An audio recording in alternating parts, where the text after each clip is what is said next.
नमस्कार, आप देख रहे हैं डीडी न्यूज। मैं हूं आंचल गुलाटी और मेरे साथ है मेरी सहयोगी मनीषा। तो आगे बढ़ने से पहले एक नजर सुर्खियों की तरफ। प्रधानमंत्री के वादे के अनुसार दिवाली से पहले केंद्र सरकार का बड़ा तोहफा। 22 सितंबर से रोजमर्रा की चीजें और गाड़ियां होंगी सस्ती। नेक्स्ट जेन जीएसटी रिफॉर्म से आम आदमी को होगा फायदा। सस्ती होगी पढ़ाई से लेकर दवाई।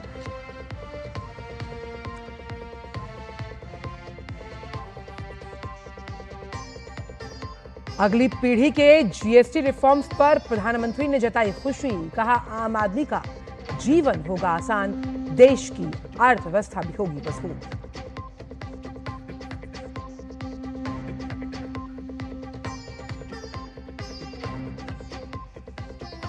एनडीए का आज आधे दिन के लिए बिहार बंद। विपक्षी दलों के मंच से प्रधानमंत्री की मां को अपशब्द कहे जाने के खिलाफ होगा प्रदर्शन।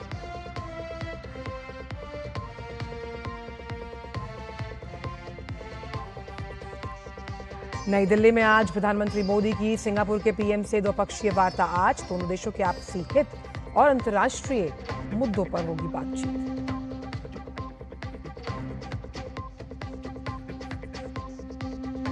और खेल की खबरों में हॉकी एशिया कप में सुपर 4 में आज भारत और मलेशिया की भिड़ंत।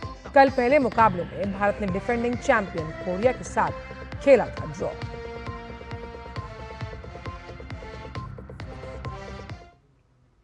और आइए जान लेते हैं इन सभी खबरों को विस्तार के साथ। प्रधानमंत्री नरेंद्र मोदी ने अपने वादे को पूरा करते हुए जीएसटी काउंसिल ने नेक्स्ट जेन जीएसटी रिफॉर्म्स को कर दिया है, जो इस महीने की 22 तारीख से लागू हो जाएंगे। कल वित्त मंत्री निर्मला सीतारमण की अध्यक्षता में हुई बैठक में जीएसटी काउंसिल ने केंद्र के अगली पीढ़ी के जीएसटी सुधारों के प्रस्ताव पर चर्चा की और रोजमर्रा की चीजों पर टैक्स कम करने के लिए जीएसटी में बड़े बदलाव कर दिए। जीएसटी परिषद ने 12% और 28% के कर स्लैब को हटाकर केवल 5% और 18% की दो कर दरों को रखा है। साथ ही पुरानी 5% की कर दर को शून्य कर दिया गया।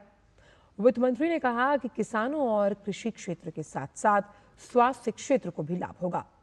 निर्मला सीतारमण ने कहा कि कृषि उत्पाद में इस्तेमाल होने वाली मशीनों पर जीएसटी दर 12% से घटकर 5% तक कर दी गई। वित्त मंत्री ने कहा कि आम आदमी को सरकार ने बड़ी राहत दी। सीमेंट पर जीएसटी को 28% से घटाकर 18% कर दिया गया। वहीं 33 जीवन रक्षक दवाओं पर जीएसटी 12% से घटकर 0 कर दी गई है। तो वहीं कई दवाइयां, औषधियों की कीमत 12% से घटकर 5% पर आई। लेकिन तंबाकू उत्पादों सहित कई जो ऐसे अन्य प्रोडक्ट्स हैं, उस पर 40% से जीएसटी लगाने का फैसला लिया गया है। प्रधानमंत्री नरेंद्र मोदी ने जीएसटी काउंसिल के फैसले पर खुशी जताई। सोशल मीडिया प्लेटफॉर्म एक्स पर लिखा कि स्वतंत्रता दिवस पर अपने भाषण के दौरान मैंने जीएसटी में अगली पीढ़ी के सुधार लाने के हमारे इरादे के बारे में बात की थी। केंद्र सरकार ने व्यापक जीएसटी दरों को युक्ति संगत बनाने, प्रक्रियागत सुधारों के लिए एक विस्तृत प्रस्ताव तैयार किया था, जिसका उद्देश्य आम आदमी के जीवन को आसान बनाना और अर्थव्यवस्था को मजबूत करना है।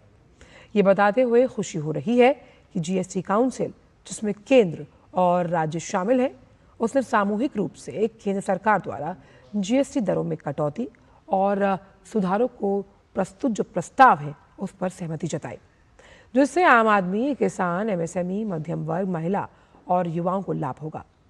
व्यापक सुधार हमारे नागरिकों के जीवन को बेहतर बनाएंगे।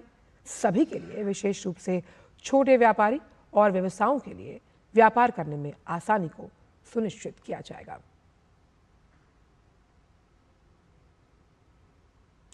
सार्वजनिक मंच से बिहार में प्रधानमंत्री नरेंद्र मोदी की मां के लिए अपशब्दों का इस्तेमाल किए जाने के विरोध में आज आधे दिन के लिए बिहार बंद रहेगा। बीजेपी समेत एनडीए के घटक दलों की महिला शाखा की ओर से ये बंद किया जाएगा। बीजेपी में इसे लेकर जबरदस्त आक्रोश है। इस मामले में राहुल गांधी और तेजस्वी यादव के खिलाफ कड़ी कार्रवाई की मांग की जा रही है। बिहार बंद के दौरान आपातकालीन सेवाओं और रेल परिचालन को इससे बाहर रखा गया है। बीजेपी महिला मोर्चा के मुताबिक बंद का उद्देश्य जनता में असुविधा फैलाना नहीं, बल्कि विपक्ष के अस्वीकार्य व्यवहार का लोकतांत्रिक विरोध दर्ज करवाना है।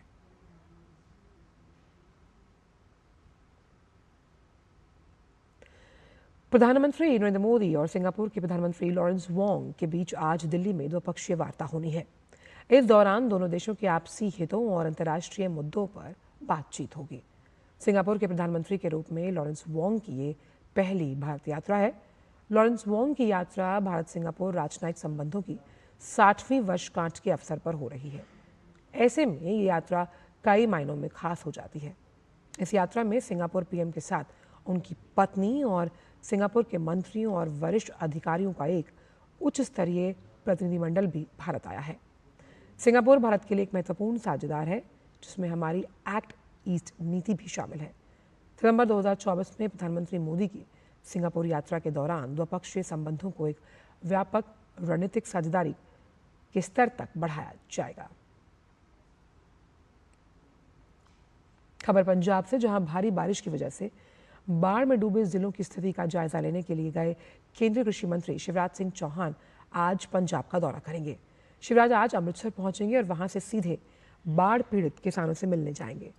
किसानों से मुलाकात के बाद शिवराज सिंह चौहान अधिकारियों के साथ एक उच्च स्तरीय बैठक भी करेंगे, जिसमें मौजूदा स्थिति को लेकर बातचीत और किसानों को मदद पहुंचाने के उपायों पर विस्तार से चर्चा होगी।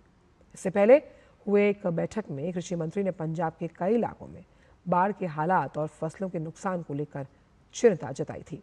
साथ ही कहा था कि वो खुद स्थिति का जायजा लेने पंजाब जाएंगे।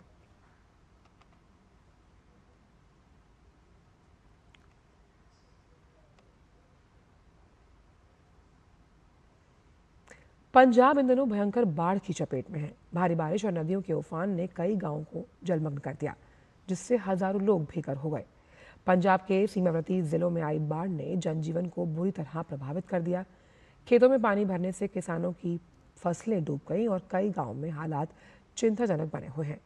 1.5 लाख हेक्टेयर से अधिक फसलें बाढ़ के पानी में डूब चुकी हैं। फिलहाल पंजाब समेत कई राज्यों में राहत और बचाव कार्य जारी है और प्रशासन हर संभव मदद करने की कोशिश में जुटा हुआ है।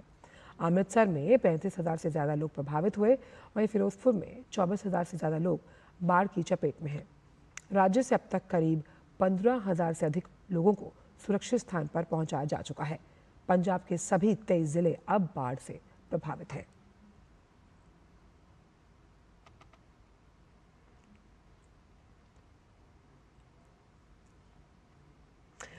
और खबर पुर्तगाल की राजधानी लिस्बन से, जहां कल शाम एक बड़ा हादसा हुआ। लिस्बन में एक इलेक्ट्रिक स्ट्रीट कार पटरी से उतरी, जिससे 15 लोगों की मौत हुई, 18 घायल हुए। घायलों में 5 की हालत गंभीर बताई जा रही है। मृतकों में कई विदेशी पर्यटक बताए जा रहे हैं। हादसा कल शाम स्थानीय समय अनुसार 6 बजे हुआ। हादसे का कारण स्ट्रीट कार का जो सपोर्टिंग केबल है, उसका टूटना बताया जा रहा है। केबल टूटने से ट्रेन तेजी से ढलान पर लुढ़कती चली गई और एक इमारत से टकराकर पलट गई। ये इलेक्ट्रिक स्ट्रीट कार पर्यटकों के बीच काफी लोकप्रिय थी। पुर्तगाल के राष्ट्रपति मार्सेलो रेबेलो डी सूजा ने हादसे पर गहरा दुख जताया है।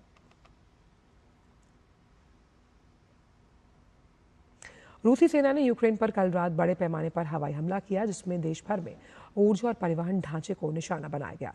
यूक्रेन के अधिकारियों ने बताया कि 500 से ज्यादा ड्रोन और कई मिसाइलें दागी गईं, जिनमें कीव, लवीव और वॉलन सहित 9 क्षेत्रों में 14 ठिकानों को निशाना बनाया गया। यूक्रेन की वायुसेना ने कहा कि उसने 430 ड्रोन और 21 मिसाइलों को रोका। मध्य कोरोवराद क्षेत्र में जिनम्यांका के प्रमुख रेल केंद्र पर हुए हमले के बाद 4 रेलकर्मियों को अस्पताल में भर्ती करवाया गया।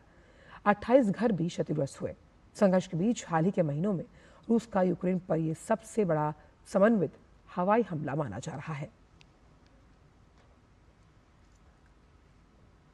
खबर बिहार के राजगीर से, जहां खेले जा रहे हॉकी एशिया कप में भारतीय टीम आज सुपर 4 में मलेशिया के खिलाफ खेलेगी। इससे पहले कल सुपर 4 ने अपने पहले मैच में भारतीय टीम को कोरिया के खिलाफ मुकाबले में 2-2 से ड्रॉ खेलना पड़ा। मैच का पहला क्वार्टर 2-1 से कोरिया के नाम रहा। मैच में भारतीय टीम ने शुरुआती बढ़त जरूर हासिल की और हार्दिक ने मैच के पहले ही मिनट में गोल कर टीम को 1-0 से आगे किया, लेकिन इसके बाद कोरिया की टीम ने पेनल्टी स्ट्रोक और पेनल्टी कॉर्नर के माध्यम से गोल कर 2-1 की बढ़त बना ली। दूसरी और तीसरे क्वार्टर में दोनों से कोई भी गोल देखने को नहीं मिला। चौथे क्वार्टर में भारतीय टीम की तरफ से आक्रामक खेल दिखा और मनदीप ने गोल कर स्कोर को 2-2 की बराबरी पर लाकर खड़ा कर दिया। और सांकेतिक भाषा के इस विशेष समाचार प्रसारण में बस इतना ही। मुझे मनीषा को दीजिए इजाजत। नमस्कार।